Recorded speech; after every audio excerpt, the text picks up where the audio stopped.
Washington's clear-thinking headquarters. The Morning Majority, 5 to 9 on 630 WMAL. It is 6:37, the morning after the big debate, and we have Matt Lewis on the phone, my colleague at Daily Caller. You see him all over TV, great political commentator. He's going to give us a little rundown. Matt, Coke or Pepsi?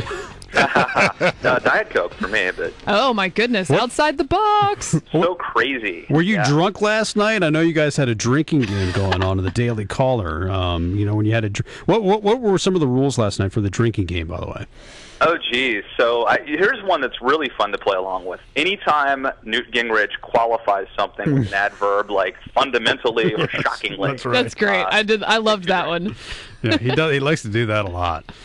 No, He's shockingly good at that. Yeah. Matt and I were both very responsible. We left the Daily Caller happy hour, which was a lot of fun, early to go and live tweet in a responsible manner. I see. In a sober way. Although several people asked me if I was drunk based on my tweets. So, Matt, real quick, winners and losers. Okay, big winner, I think, is Michelle Bachmann. Well, there you go. Really had a strong performance.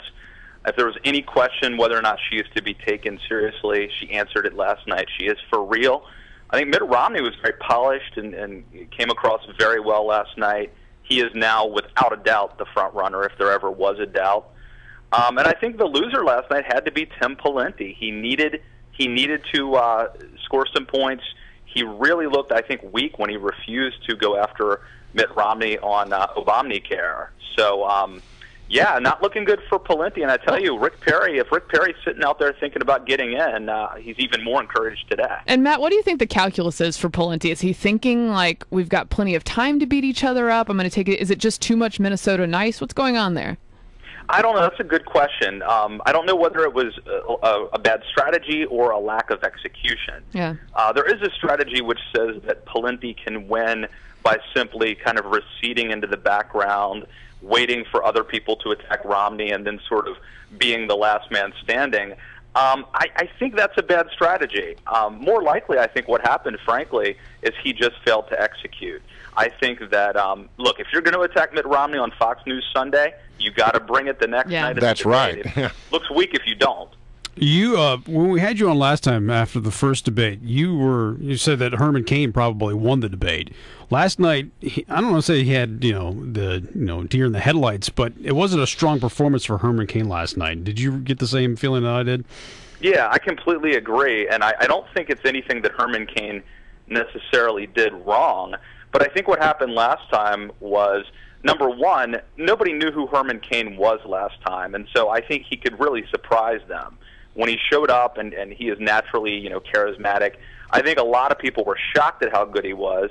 The other thing is, keep in mind, last time Herman Cain didn't have to compete with Bachmann or Newt Gingrich, who are also both good debaters, or Mitt Romney for that matter. So it was just a different dynamic last night. It was actually predictable, and I actually did predict that Cain would have a more difficult time, and he did.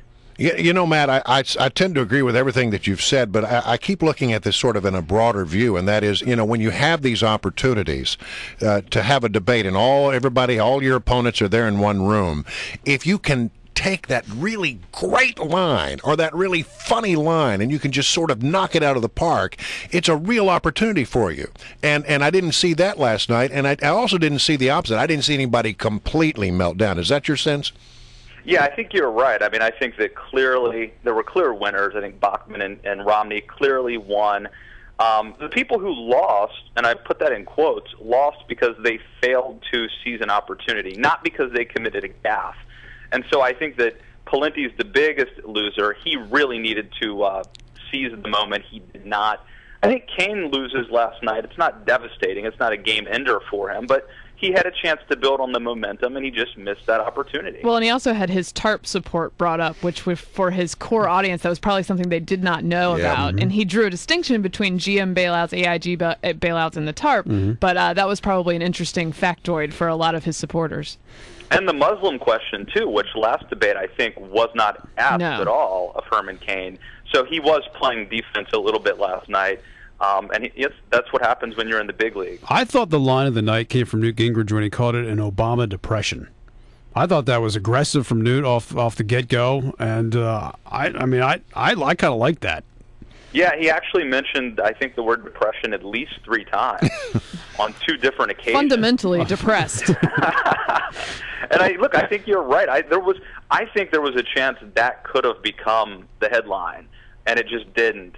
Michelle Bachmann announced her official candidacy last night, and a lot of other things happened. But I think you're right. Newt had a chance there to make that the headline. And did you have any issue with the this or that question that John King kept asking? I mean, for me, that was just a colossal waste of our time. Yeah, I honestly felt like the entire debate went off the rails about 1 hour into it. I thought it got off to a really good start, and then it just sort of descended into into chaos. And the this or that stuff certainly didn't help. They didn't even talk about foreign policy, I think, for well into the second hour of the debate. I think it was like an hour and 40 minutes into it. So I think that CNN, they were just trying to do too much, and I hope that future debates kind of keep it simple.